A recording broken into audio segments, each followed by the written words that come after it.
I built my parents a lake house for their 40th anniversary. One floor, wide doorways, a path to the dock so my dad could walk to the water on his own again. 6 months later, I pulled into the driveway and saw my dad standing on the porch with his hands shaking while a man with a clipboard photographed the house. My dad did not know who he was. He did not know what was happening in his own backyard. My name is Megan. I am an accountant. I work with numbers all day. I notice the small things. Decimals other people miss. Patterns that look like coincidences until you stack them up. I think I became the person I am because of the way my dad raised me. He taught me that the small things were never small. He told me once when I was a girl that anyone can do the big stuff if they have to. The hard part is paying attention to the things nobody is going to thank you for. I am the older child. My brother Ethan is younger. He moved out of state years ago for work and never really came back. He called on holidays. He sent cards on birthdays sometimes. We loved each other, but we were not in each other's lives. The kind of relationship where you do not know which knee is the bad one this week. I knew those things. He did not. That is not bitterness. That is the truth before the rest of the story makes sense. I need to tell you about my dad. His name is Tom. He is a man who never asked for help in his life. He would rather struggle with something for an hour than admit he could not do it. He worked construction for 40 years. His hands built things. His back carried things. Then his body started giving out the way bodies do when they have given everything they had. His knees went first. Then he had a small cardiac event a couple of years ago, and after that his heart was never quite the same. He stopped being able to climb the stairs in the house where I grew up. He stopped being able to drive long distances. He never complained. He just got quieter. One Saturday I was visiting my parents, and I watched my dad pick up his coffee cup with both hands. Not because the cup was heavy, because his hands were shaking and he was trying to hide it. He saw me notice. He looked away. We both pretended I had not seen anything. I went home that night, and I ordered a different kind of cup. Wider. Heavier on the bottom. Easier to grip without slipping. I did not say anything when I gave it to him. I just put it on the kitchen counter the next time I visited. He saw it. He picked it up with one hand. He looked at me. He did not say thank you. He did not need to. We had always done things this way. He noticed. I noticed back. Nobody made a speech. My mom Linda is the person nobody sees in this story until you really look. She had been taking care of my dad quietly for years. The medications, the doctor appointments, the cooking, the driving. Nobody thanked her either. Not even me, if I am being honest. There was a day I came over, and I found my mom in the kitchen with her hands on the counter and her eyes closed. She was not crying. She was just standing there. The way you stand when you have nothing left, and you are using the counter to hold yourself up. When she noticed me, she straightened up and said she was just resting her back. I knew she was not. That was the day I started thinking about the house. I had been saving money for years without a real plan for it. After I saw my mom in the kitchen, I knew what the something was. I worked overtime for almost 2 years. I do not regret a single hour of it. But I will not pretend it was easy. There were nights I sat at my kitchen table with spreadsheets open and the numbers blurred and I just wanted to sleep. I kept going because every dollar I saved was a doorway my dad might be able to walk through one day without help. I found a piece of land in northern Michigan. Small lake. Quiet town. At night all you heard was water. I bought the land. I hired a contractor.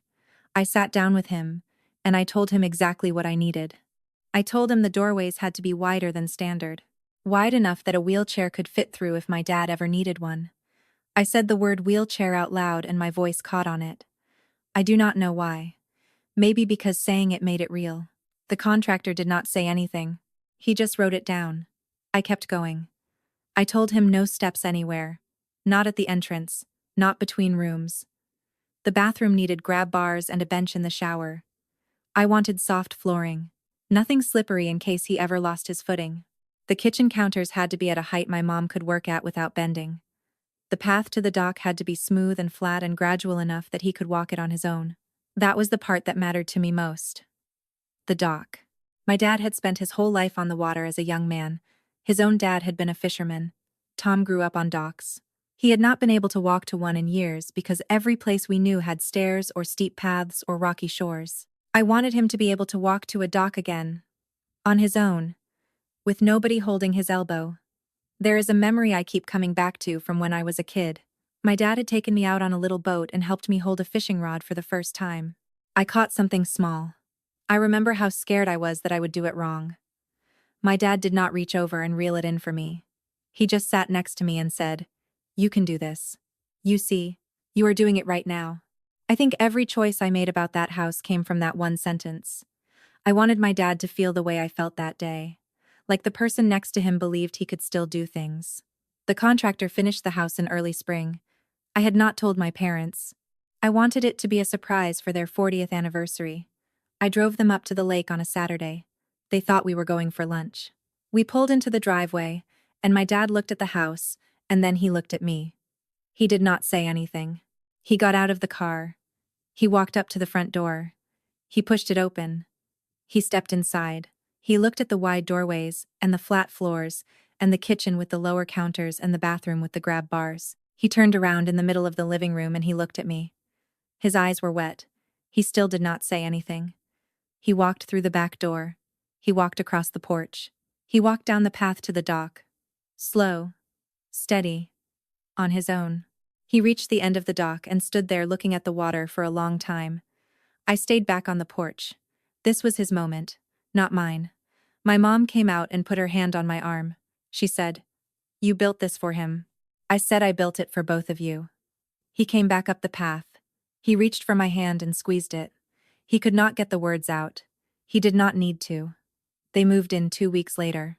The next 6 months were good in a way I had not seen in years. My dad drank his coffee on the porch every morning in the wide cup. He walked to the dock most days. Some mornings he made it all the way to the end. Some mornings only halfway. But he was walking. He was deciding. He was a man with a place to go in the morning. My mom started smiling again. Small smiles. The kind you smile when you are not exhausted. She put a small herb garden by the kitchen window. She sat with my dad in the evenings, and they watched the light change on the water. The porch light came on every night at sunset. My dad had wired it himself. Slowly over the course of an afternoon. It was the first thing he had built in years. 6 months. That was how long the quiet lasted before everything started. I was in town one Saturday picking up groceries when my dad called me. His voice was strange. He said, "Megan, your brother is here." I said, "What do you mean here?" He said, "At the house. He just showed up. With a suitcase." I drove out to the lake. I pulled into the driveway. There was a rental car parked next to my dad's truck. I walked up to the porch. The door was open. I could hear my brother's voice inside. Friendly. Easy. The voice he uses when he wants something but has not gotten to the asking part yet. I stepped inside. Ethan was standing in the living room with his suitcase by his feet. He said, "Hey, sis, I came home." I looked at my dad in the chair behind him. I looked at the wide doorways and the flat floors and the cup on the counter and everything I had built for the man I loved most in the world. I knew Ethan had not come for no reason. I just did not know what he wanted yet. Next day we were on the porch in the evening. My dad was watching the light move across the water. Ethan was next to him with a glass of iced tea. He said, almost to himself, "Dad, do you really walk down to the dock by yourself in the morning?" My dad said, "Yes." Ethan said, "Is that safe?"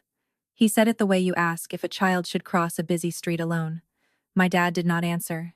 He just looked at the water. The next morning, my dad did not walk to the dock. He sat on the porch with his coffee in his wide cup. He looked toward the water, but he did not get up. The day after that was the same. I watched my dad give up the only thing he had taken back in the last 6 months.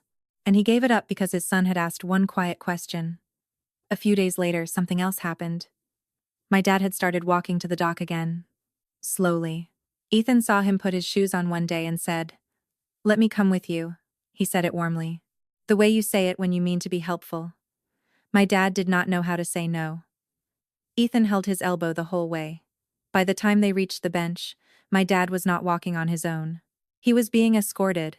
He sat down and his face was different. It was the face of a man whose dock had stopped being his. He did not walk to the dock alone again after that. Not while Ethan was in the house. Then I started watching him more closely. It was something small that did it. One afternoon, his laptop was open on the kitchen table. He was outside on a phone call. I was not trying to look. The screen was on his email. The top message had a subject line that said final notice in red letters. I could see one line of the preview. Outstanding balance. I closed the laptop. I did not say anything to anyone, but I understood something I had not understood before. Ethan had not come home because he had grown up. He had come home because he had run out of options. After that, I started paying attention to his words the way I pay attention to numbers at work. The same phrases kept coming up. Is it safe? Is that responsible? Do you feel like you have a say? They were not random questions. They were a pattern. He was not making conversation. He was building something. And once I saw the pattern, I could not unsee it. The third week, Ethan brought a folder to the dinner table. He set it down between the breadbasket and the salt.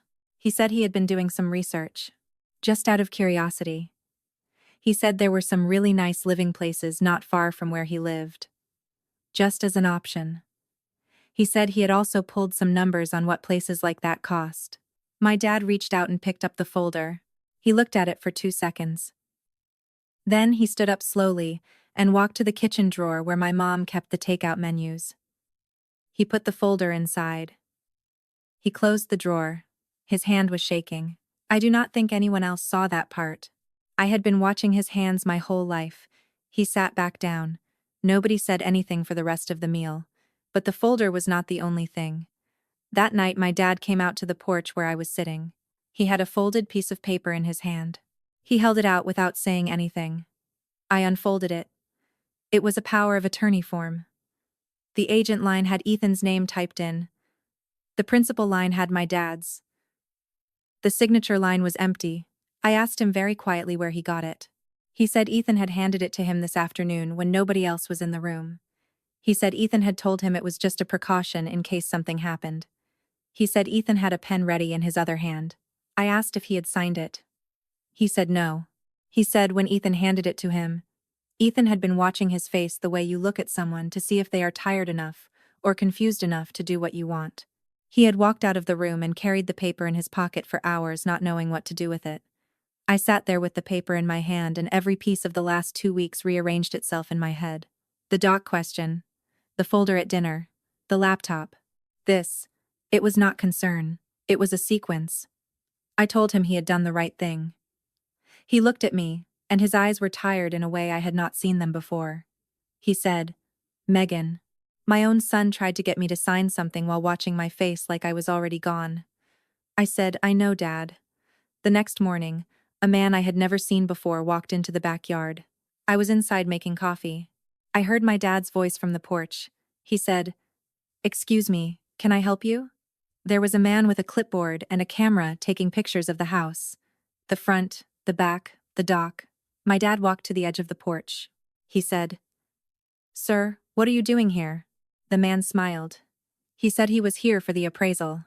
My dad said, What appraisal? I came out.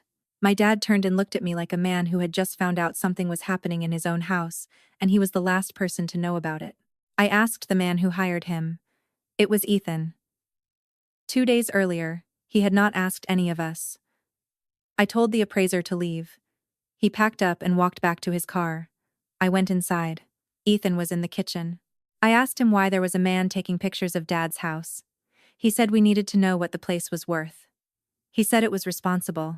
I said, You do not call an appraiser unless you're thinking about selling. He said, Nobody's talking about selling. Then he said, But look around. This place is too big for 2 old people. The dock is dangerous. It would be more responsible to find them something smaller, closer to family, closer to him. He meant closer to him. I said, This house is the only place Dad can walk through doorways without help, the only place he can shower without being afraid, the only place he can walk to a dock under his own power. You do not know any of that because you were not here when I was building it. He did not answer that for a moment. Then he looked up, and the brother I had grown up with came out from behind the brother who had been pretending all week. He said, You know what this is really about? You spent 2 years quietly making yourself the only person who matters in this family. You built a house and you decide who walks where in it. He said, I am their son too. Where is my name? It is not on the deed. It is not on the bank accounts. It is not on anything, I said. Your name is not on anything because you were not here. When I was crying in a contractor's office over the word wheelchair, you were not on a phone with me. When I was watching Mom hold herself up against the kitchen counter, you were in another state. You do not get to spend 10 years away and walk in for 3 weeks and demand a name on the deed. He said I needed help. His voice cracked on the word. I did not soften. I said, I am sorry you needed help, but you did not come home to ask. You came home to take. I pulled the folded paper out of my pocket, the power of attorney. I held it up. I said, this is what taking looks like. The color went out of his face. My dad came in from the porch. Slowly. He had been listening. He looked at Ethan. Then he looked at me. Then he looked at Ethan again. He said, I may be sick, but I am not deaf. He said, I am tired of people standing in my own house talking about my life like I am not in the room. He said it quietly. He did not raise his voice. My dad has never raised his voice in his life. But that sentence had more weight than anything I had ever heard him say. Ethan looked at him. He started to say something. Then he stopped. He set his glass of water down on the counter hard enough that some of it spilled. He walked past me to the front room. He picked up his suitcase. He walked back through the kitchen and to the front door. He stopped at the door. He turned around and looked at me. The soft, helpful brother from the first week was gone. He said, this is not over. He walked out. The door closed behind him. The porch light was on. My dad was still standing in the kitchen, with his hand resting on the counter for balance. My mom was in the doorway behind him, with her hand over her mouth. Nobody moved for a long time. Ethan left, but the damage stayed. My dad did not walk to the dock the day Ethan drove away. He did not walk to it the next day, either. He sat on the porch with his coffee in his wide cup and looked at the water from a distance like it belonged to someone else now. I came over every morning that week. I made breakfast. I sat with my mom. I watched my dad not walk to the dock. I did not push him. The whole point of the house had been that he could decide for himself. If I started telling him to walk, I would prove Ethan right. On the 4th morning, my dad turned to me and asked the question I had been waiting for. He said, Megan, am I a project to you? Are you taking care of me, or are you managing me? He did not say it cruelly. He said it the way you ask a question you are afraid of the answer to. I sat down across from him. I took a breath. I said, Dad, I built you a house with wide doorways because I wanted you to walk through them on your own. I built you a path to the dock because I wanted you to walk to the water on your own. If I were trying to manage you, I would have built railings everywhere. I would have put a chair on the dock so you would never have to stand. I would have hired a nurse. I did none of those things because I was not trying to take care of you. I was trying to make a place where you could still take care of yourself. He looked at me for a long time. Something in his face softened. He looked at me like he believed me again. He sat there with his coffee for a while longer. Then he set the cup down and stood up, slowly. He went into the bedroom. He came back out wearing his shoes. He looked at me on his way past the kitchen. He did not say where he was going. He did not have to. I followed him to the porch and stopped at the door. He kept going. He walked across the porch and down the path toward the dock. Slow. Careful. I watched him from the porch and did not move. This was not my walk to take. He made it to the end of the dock. He sat down on the bench I had put there for him. His hands were shaking a little, but he was holding his cup with one of them. The same wide cup. He took a sip. He turned his face toward the sun. I watched him from the porch, and my eyes filled up, but I did not cry. Not yet.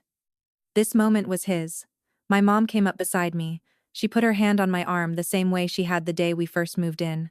After a minute, she said, Your dad went to the dock today. I said, I know. She said, because of you. I said, no, Mom.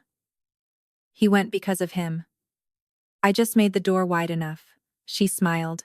It was a small smile. The first real one I had seen on her face since Ethan arrived. The next few days were quiet. My dad walked to the dock every morning.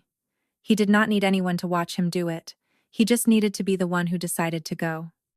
Ethan called me about 3 weeks later. I almost did not answer. He did not say much at first. Then he said, Hey. I said, Hey. He said, How is Dad? I said, He is walking to the dock again. He was quiet. Then he said, "Good. Just good." There was something underneath the word that had not been there in the kitchen the day he left. Not quite an apology, but leaning in that direction. He said, "I should not have called the appraiser." I said, "No, you should not have." He said, "I told myself I was being responsible." I said, "I know what you told yourself." He did not argue. Before he hung up, he said, "Tell Dad I said hi." I said, "Okay." I did not promise to paw. That night I sat in my own house alone.